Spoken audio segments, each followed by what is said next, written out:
Welcome friends. आज हम पढ़ने जा रहे हैं इम्पोर्टेंट क्वेश्चन क्लास 10th के साइंस का। इसमें हमारा पहला प्रश्न है, इकबाल एक चमकदार द्विसंयोजक मतलब जिसकी वैलेंसी 2 होती है। तो इकबाल एक चमकदार से पता चल गया ये धातु है, और द्विसंयोजक से पता चल गया इसकी शोषकता 2 है। ठीक है, तो इकबाल एक चमकदार द्विसंयोजक तत्व M की सोडियम हाइड्रोक्साइड के साथ अभिक्रिया करता है। तो यानी ये कोई धातु है, इसकी क्रिया वो सोडियम हाइड्रोक्साइड के साथ यानी क्षार के साथ कर रहा है। तो धातु की क्रिया क्षार के साथ हो रही है। वह अभिकर्मक के मिश्रण में बुलबुले बनते देखता है। तो यानी जब वो ये क्रिया कहलाता है तो उसको बुलबुले बनते हुए दिखाई देते हैं। तो आपने पढ़ा होगा कि जो कोई धातु होती है वो क्षार से क्रिया करती है तो हाइड्रोजन गैस बनाती है, तो ये बुलबुले भी हाइड्रोजन गैस के ही होंगे। वह इसी तरह का परीक्षण करता है जो वह इस तत्व की क्रिया हाइड्रोक्लोरिक अम्ल के साथ कराता है। वह बनने वाली गैस को किस प्रकार पहचानेगा? तो सेम वो अब हाइड्रोक्लोरिक अम्ल यानी धातु के अम्ल से क्रिया कर रहा है, तो उसमें भी वो सेम गैस निकल रही है हाइड्रोजन। तो दोनों भी क्रियाओं का समीकरण लिखना है।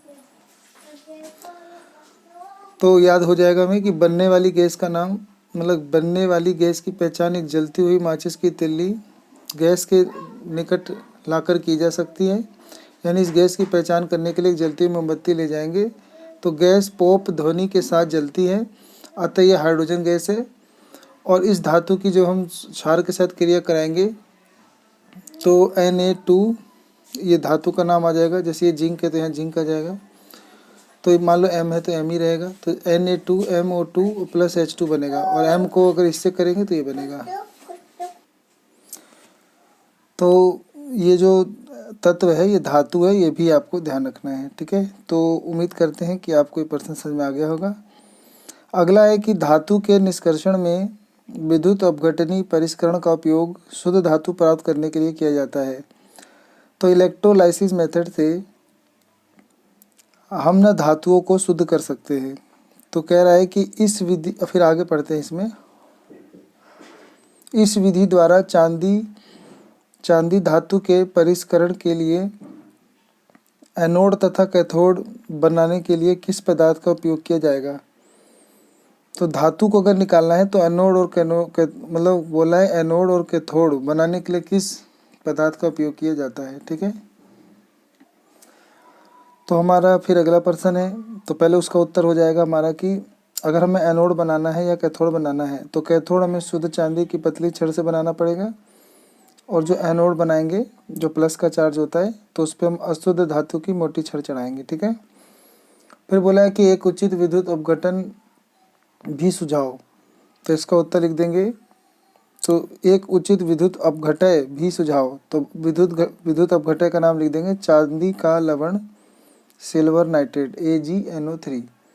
फिर पूछा है इस विद्युत अपघटनी सेल में विद्युत प्रवाहित करने पर शुद्ध चांदी कहाँ जमा हो जाती है? तो याद रहना चाहिए कैथोड पे जमा हो जाती है। तो शुद्ध चांदी कैथोड पर जमा हो जाती है, और जो सारा अपंक होता है, कचरा होता है, वो एनोड के नीचे जमा हो जाता है। ठीक है, अगला है कि धातु सल्फाइड तथा कार्बोनेटों से धातु का निष्कर्षण करने के लिए उन्हें धातु ऑक्साइड में क्यों परिवर्तित किया जाता है? या जब हम धातु का परिष्करण करते हैं तो धातु के जो सल्फाइड या धातु के कार्बोनेट होते हैं उनसे शुद्ध धातु को प्राप्त नहीं किया जा सकता।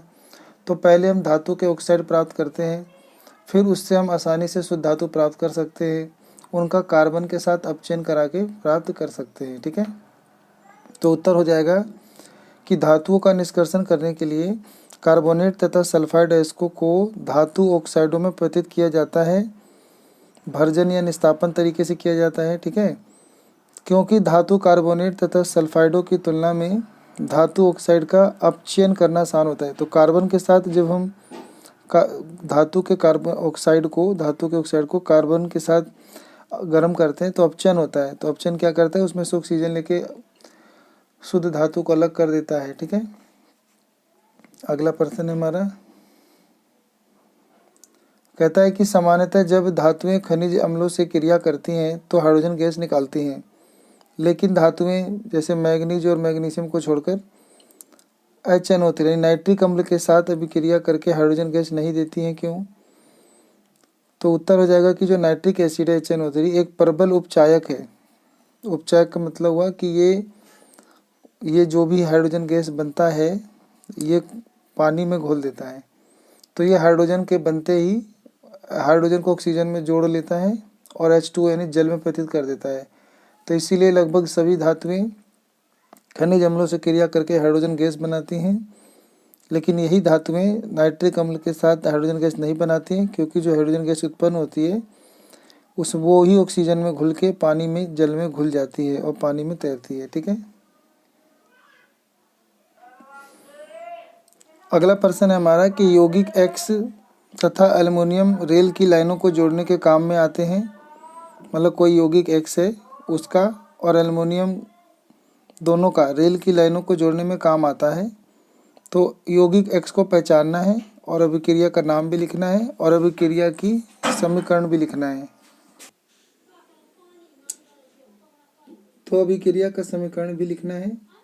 तो उत्तर हो जाएगा कि ये जो यौगिक है जो रेल की पटरियों को जोड़ने में इस्तेमाल होता है वो थर्माइट अभिक्रिया है। और वो जो यौगिक है जो एल्युमिनियम के साथ क्रिया करता है वो आयरन का ऑक्साइड है, Fe2O3 है। अभिक्रिया को थर्मेट अभिक्रिया कहते हैं और इस अभिक्रिया का समीकरण लिखना है। तो हम आयरन ऑक्साइड को एल्युमिनियम के साथ क्रिया कराएंगे तो आपका आयरन अलग हो जाएगा और एल्युमिनियम का ऑक्साइड अलग हो जाएगा और प्लस ऊष्मा उत्पन्न होगी। ठीक है, इसका इस्तेमाल टूटे फूटे मशीन के पुर्जों को जोड़ने और रेलगाड़ी की पटरी को जोड़ने के लिए किया जाता है। अगला प्रश्न है कि जब एक धातु X को ठंडे पानी में डाला जाता है तो यह एक क्षारीय लवण वायु बनाता है जिसका अणु सूत्र XOH2 है, यानी यह हाइड्रोक्साइड बन रहा है और अणु द्रव्यमान इसका 40 है तथा एक गैस जेड निकलती है जो सरलता से आग पकड़ती है। तो आग पकड़ती है तो आइडिया लग गया, ये हाइड्रोजन ही होगा।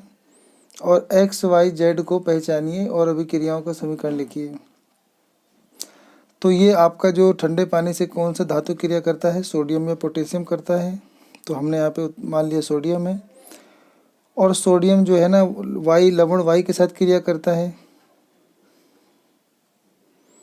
तो धातु एक सोडियम है वो क्षारीय लवण वायु बनाता है और ये क्षार भी बन रहा है तो यानी सोडियम हाइड्रोक्साइड बनेगा और जो गैस निकलती है वो हाइड्रोजन बनेगा। ठीक है, तो XYZ तीनों पता चल गया।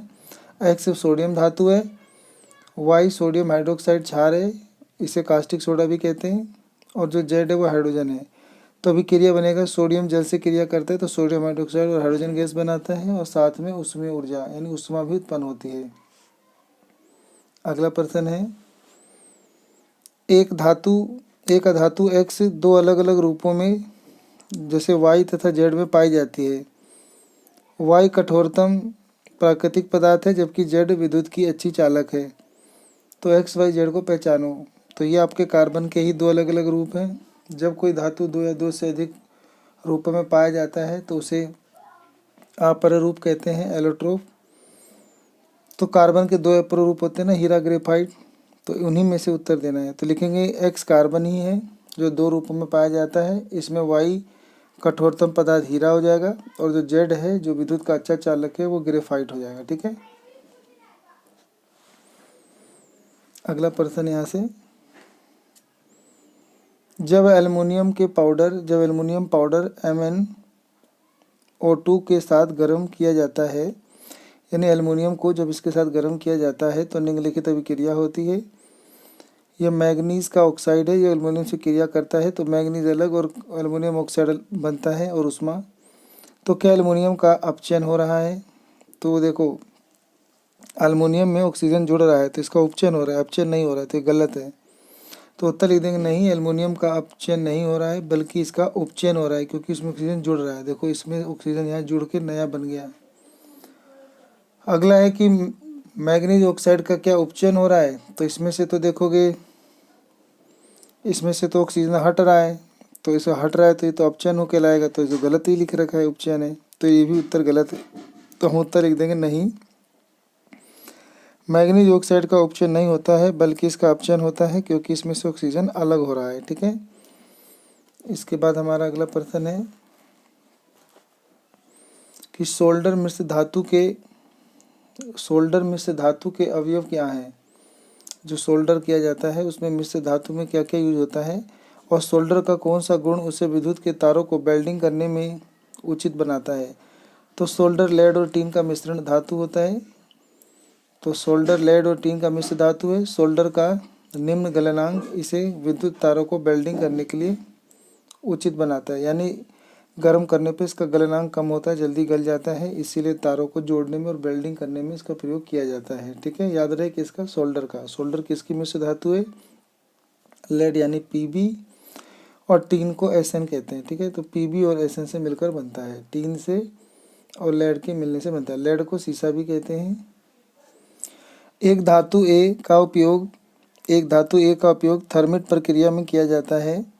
जब इसे ऑक्सीजन के साथ गर्म किया जाता है तो ऑक्साइड बी बनता है जो उभयधर्मी प्रकृति का है। ए तथा बी को पहचानिए और ऑक्साइड बी की HCl और NaOH के साथ अभिक्रिया लिखिए। तो देखो, कुछ धातु ऐसी होती है जो अम्ल और क्षार दोनों के गुण दिखाती है, उसे उभयधर्मी कहते हैं। तो एल्युमिनियम और जिंक ऐसी धातुएं हैं जो इनके ऑक्साइड उभयधर्मी गुण दिखाते हैं, अम्ल और क्षार दोनों के गुण दिखाते हैं। तो धातु ए एल्युमिनियम है। थर्मिट में भी इसी का प्रयोग कर रहे थे, रेलगाड़ी की पटरी के टुकड़ों को जोड़ने के लिए। रेलगाड़ी के जो पटरी होती है उसके टूटे फूटे भागों को जोड़ने के लिए किया जाता है। और इसके अलावा कह रहा है कि धातु ए एल्युमिनियम है तथा ऑक्साइड बी एल्युमिनियम ऑक्साइड है। तो इसी एल्युमिनियम ऑक्साइड को अभी बोला था कि हाइड्रोक्लोरिक एसिड और सोडियम हाइड्रोक्साइड दोनों के साथ क्रिया दिखानी है। तो एक बार इसकी अम्ल से क्रिया, एक बार क्षार से क्रिया करनी है। तो जब ये एल्युमिनियम अम्ल से क्रिया करता है तो एल्युमिनियम का क्लोराइड और जल बनाता है, और ये जब इससे क्रिया करेगा तो ये भी सोडियम एल्यूमिनेट बनाएगा, NaAlO2 + H2O जल बनाएगा, यानी लवण और जल बनाएगा। ठीक है,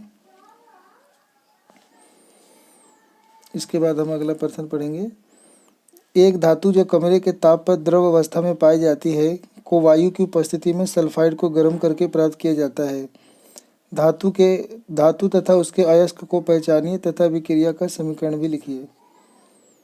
तो ऐसी धातु मरकरी है। मरकरी धातु द्रव अवस्था में पाई जाती है। इसका अयस्क सेनाबार HGS है जो एक सल्फाइड का अयस्क है।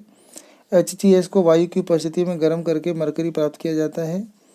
यहाँ बता भी रखा है कि जैसे HGS है, इसको ऑक्सीजन की उपस्थिति में गर्म करते हैं तो मरकरी का ऑक्साइड और सल्फर डाइऑक्साइड गैस बनता है, और फिर इसी मरकरी के ऑक्साइड को फिर गर्म करेंगे तो ये मरकरी अलग और ऑक्सीजन अलग हो जाता है। ठीक है, तत्वों के निम्नलिखित युग्मों के संयोजन से बनने वाली स्थायी यौगिक को सूत्र लिखिए। मैग्नीशियम को नाइट्रोजन से क्रिया कराने पर जो सूत्र बनेगा वो लिखना है। तो हमें पता होना चाहिए कि इसकी संयोजकता 2 होती है और नाइट्रोजन की 3 होती है। तो जब आपस में क्रिया कराएंगे तो इसको तिरछा गुना करेंगे तो नाइट्रोजन का इसके साथ और इसका इसके साथ, तो ये बनेगा आपका मैग्नीशियम Mg3 और N2 बनेगा। ठीक है, ऐसी Li यानी लिथियम ऑक्सीजन से करेंगे तो ये बनेगा, एल्युमिनियम क्लोराइड से ये बनेगा, और पोटेशियम ऑक्साइड का ये बनेगा। ठीक है, क्या होता है जब जिंक कार्बोनेट को ऑक्सीजन की अनुपस्थिति में गर्म किया जाता है। प्रश्न है कि जिंक कार्बोनेट को ऑक्सीजन की उपस्थिति में गर्म किया जाता है तो क्या होता है। तो उत्तर हो जाएगा कि यह निस्तापन प्रक्रम है। जब जिंक कार्बोनेट को ऑक्सीजन की अनुपस्थिति में गर्म करते हैं तो जिंक ऑक्साइड और कार्बन डाइऑक्साइड उत्पाद बनते हैं, जो कि यहाँ दिखा रखा है। अगला है कि कॉपर ऑक्साइड तथा कॉपर सल्फेट का मिश्रण गर्म किया जाता है तो क्या होगा। तो कॉपर ऑक्साइड या कॉपर सल्फेट के मिश्रण को गर्म करते हैं तो ये स्वतः अपचयन होता है और कॉपर तथा सल्फर डाइऑक्साइड गैस बनता है। तो ये आपको ध्यान रखना है। ठीक है, अगला प्रश्न है कि अधातु ए हमारे भोजन का एक महत्वपूर्ण अवयव है और 2 ऑक्साइड बी तथा सी बनाता है। ऑक्साइड बी एक विषैला ऑक्साइड है जबकि सी एक विश्व तापन ग्लोबल वार्मिंग के लिए उत्तरदायी है। तो इससे आइडिया लग गया होगा, ये कार्बन की बात हो रहा है। तो ए बी सी तीनों की पहचान करना है। अगला है कि ए आवर्त सारणी के किस समूह से संबंधित है। तो कार्बन आवर्त सारणी में किस समूह में आता है ये भी बताना है। तो अधातु ए कार्बन है, यह दो ऑक्साइड बी यानी कार्बन मोनोऑक्साइड जो विषैला है और कार्बन डाइऑक्साइड जो विष उष्मक बनता है। तो सी कार्बन डाइऑक्साइड है, बी कार्बन मोनोऑक्साइड है और ए कार्बन है। अगला प्रश्न था कि ये आवर्त सारणी के किस समूह से संबंधित है। तो याद रहे जो कार्बन होता है वो एक अधातु है और वो आवर्त सारणी में 14वें समूह से संबंधित है। ठीक है, ऐसी दो ऐसी धातुओं के उदाहरण दीजिए जो क्रमशः अच्छी चालक हों और दो कम चालक हों। तो कौन सी अच्छी चालक हैं और कौन सी खराब चालक हैं। अच्छी चालक में सिल्वर और कॉपर है यानी चांदी और कॉपर, और कम चालक में है लेड और मरकरी Hg। कमरे के ताप पे द्रव अवस्था में पाई जाने वाली एक धातु और एक अधातु का नाम लिखना है और 310 केल्विन यानी 37 डिग्री से कम गलनांक वाली दो धातुओं के नाम बताना है। तो धातु मरकरी हो जाएगा उत्तर और अधातु में ब्रोमीन हो जाएगा। ठीक है, 310 केल्विन से कम गलनांक वाली धातु में सीजियम और गैलियम हो जाएगा। ये हमारे हाथ की हथेली पे रखने से भी पिघल जाता है। ठीक है, एक तत्व ए पानी से अभिक्रिया करके यौगिक बी बनाता है जिसका उपयोग सफेदी करने के लिए किया जाता है। यौगिक बी गर्म करने पर एक ऑक्साइड सी देता है जो पानी से अभिक्रिया करके वापस बी बनाता है। ए बी सी की पहचान करना है, अभिक्रिया का समीकरण लिखना है। तो तत्व ए कैल्शियम है जो पानी से अभिक्रिया करके यौगिक बी बनाता है कैल्शियम हाइड्रोक्साइड, और फिर कैल्शियम हाइड्रोक्साइड को गर्म करने पर यौगिक सी बनता है यानी कैल्शियम ऑक्साइड बनता है। यहाँ पे दे रखा है कैल्शियम को पानी में मिलाने पे ये बनता है, फिर इसी को गर्म करने पे फिर ये दोबारा मिल जाता है। ठीक है, अगला प्रश्न है यहाँ से, एक क्षारीय धातु ए पानी से क्रिया करके यौगिक बी बनाता है और यौगिक बी एल्युमिनियम ऑक्साइड से विक्रिया करके एक घुलनशील यौगिक सी बनाता है। तो ए बी सी को पहचानो और होने वाली विक्रिया लिखो। तो ए आपका सोडियम धातु है, बी आपका सोडियम हाइड्रोक्साइड है। तो ये पानी में मिलाने पे देखो बना, और इसको एल्युमिनियम से क्रिया कराने पे एल्युमिनियम मतलब सोडियम एल्यूमिनेट बनेगा और H2O जल बनेगा। ठीक है, अगला है जिंक को उसके अयस्क के निष्कर्षण करने के लिए आवश्यक समीकरण लिखो। जिंक अयस्क का भर्जन और जिंक अयस्क का निस्तापन। जिंक को जब ऑक्सीजन की उपस्थिति में गर्म करते हैं तो इसे भर्जन कहते हैं, तो इससे जिंक ऑक्साइड और सल्फर डाइऑक्साइड बनेगा। और फिर जिंक कार्बोनेट को अगर हम गर्म करेंगे तो फिर ये जिंक ऑक्साइड और ये बनेगा। तो देखो सल्फाइड अयस्क को गर्म करने को भर्जन कहते हैं और कार्बोनेट अयस्क को गर्म करने को निस्तापन कहते हैं। एक धातु एम अम्लों से के साथ अभिक्रिया करके हाइड्रोजन नहीं देता है लेकिन ऑक्सीजन से क्रिया करके काले रंग का उत्पाद बनाता है। एम व काले रंग के उत्पाद को पहचानिए और एम की ऑक्सीजन के साथ अभिक्रिया को स्पष्ट कीजिए। तो एम कॉपर धातु है, इसी को जब हम गर्म करते हैं तो ये काला हो जाता है और जब इसे ऑक्सीजन से क्रिया करते हैं मतलब जल के काला हो जाता है, कॉपर ऑक्साइड बन जाता है। एक